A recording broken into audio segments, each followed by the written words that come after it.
പെരിയാറിലൂടെ കാട്ടാനകളുടെ ജഡം ഒഴുകുന്നത് പതിവാകുകയാണ്. മുൻപെങ്ങുമില്ലാത്ത രീതിയിൽ കഴിഞ്ഞ ഒരു മാസത്തിനിടെ 9 കാട്ടാനകളുടെ ജഡങ്ങളാണ് പൂയംകുട്ടിപ്പുഴയിൽ ഒഴുകിയത്.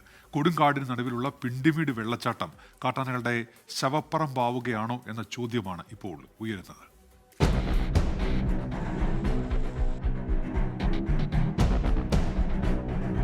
ആലുവയിൽ നിന്ന് മൂന്നാറിലേക്ക് നീളുന്ന രാജപാത കൊടുംകാടിന് നടുവിലൂടെയാണ്. അവിടെയാണ് പിണ്ടിമീട് വെള്ളച്ചാട്ടം. പാറക്കെട്ടുകൾ നിറഞ്ഞിടം. ഒരു വശത്ത് കൊടുംകാടും മറുവശത്ത് മുളങ്കാടും. പ്രേക്ഷകർക്ക് മനസ്സിലാകാൻ പുലിമുരുകൻ സിനിമയിൽ മോഹൻലാലിന്റെ വീടിരിക്കുന്ന ഭാഗത്തിന്റെ മുകൾ തട്ട്. വർഷകാലത്തും വേനലിലും വെള്ളം കുടിക്കാനും മുളങ്കൂമ്പ് തിന്നാനും ആനകൾ എത്തുന്നത് പതിവാണിവിടെ. ഈ മാസം മാത്രം 9 കാട്ടാനകളാണ് ഈ പ്രദേശം കാരണം ഇല്ലാതായത്. തുടർച്ചയായി 9 ജഡങ്ങളാണ് കാട്ടാറിലൂടെ പെരിയാറിലേക്ക് ഒഴുകിയെത്തിയത്. ചിലതെല്ലാം അങ്ങ് കടൽ തീരം വരെ എത്തി. എന്നിട്ടും അധികൃതരുടെ ഇടപെടൽ അത് എത്രത്തോളം എത്തി? മുൻ വർഷങ്ങളിലും പിണ്ടിമീട് വെള്ളച്ചാട്ടത്തിൽ നിന്ന് വീണ കാട്ടാനകളുടെ ജഡം പെരിയാറിലൂടെ ഒഴുകിയിട്ടുണ്ട്. 2014 3 ആനകൾ, 13 4 ആനകൾ. കഴിഞ്ഞ വർഷവും 4 ആനകളുടെ ജഡം ഇതിലെ ഒഴുകി. തുടർച്ചയായി വെള്ളമൊഴുകി മിനുസപ്പെട്ട പാറകളും പെട്ടെന്നുണ്ടാകുന്ന മലവെള്ളപ്പാച്ചിലിൽ പിടിച്ചു നിൽക്കാനാകാതെ താഴേക്ക് പതിക്കുന്ന കാട്ടാനകളുമാണ് പെരിയാറിൽ പൊങ്ങുന്നത് എന്നാണ് നിഗമനം.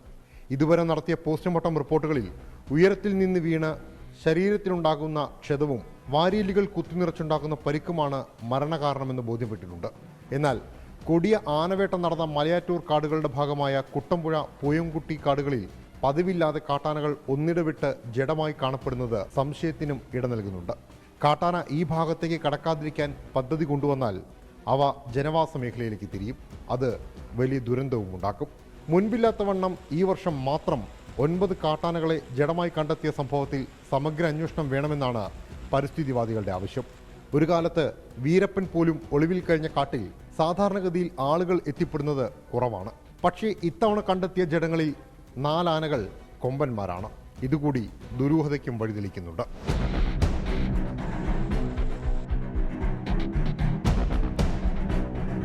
പിണ്ടിമേട് കാട്ടാനകളുടെ മരണമുനമ്പായി മാറിക്കൊണ്ടിരിക്കുകയാണ്. തുടർച്ചയായി ഈ സംഭവങ്ങൾ ഉണ്ടായിക്കൊണ്ടിരിക്കുമ്പോഴും പരിസ്ഥിതിവാദികൾ ഉന്നയിക്കുന്ന സംശയങ്ങൾക്കുള്ള ഉത്തരം നൽകണം. ദുരൂഹതകൾ മറനീക്കി പുറത്തു വരണം. ലാൽകൃഷ്ണൻ, 24, ഇടുക്കി. പൊതുജനം കഴുതയല്ല സാർ. ലോകത്തെവിടെയായാലും ഏത് സമയത്തും 24 വാർത്തകളും ഓഗ്മെന്റഡ് റിയാലിറ്റി പാക്കേജുകളും എക്സ്പ്ലെയിനറുകളും വിശദമായി കാണാൻ ഞങ്ങളുടെ യൂട്യൂബ് ചാനൽ നിങ്ങൾക്ക് സബ്സ്ക്രൈബ് ചെയ്യാം.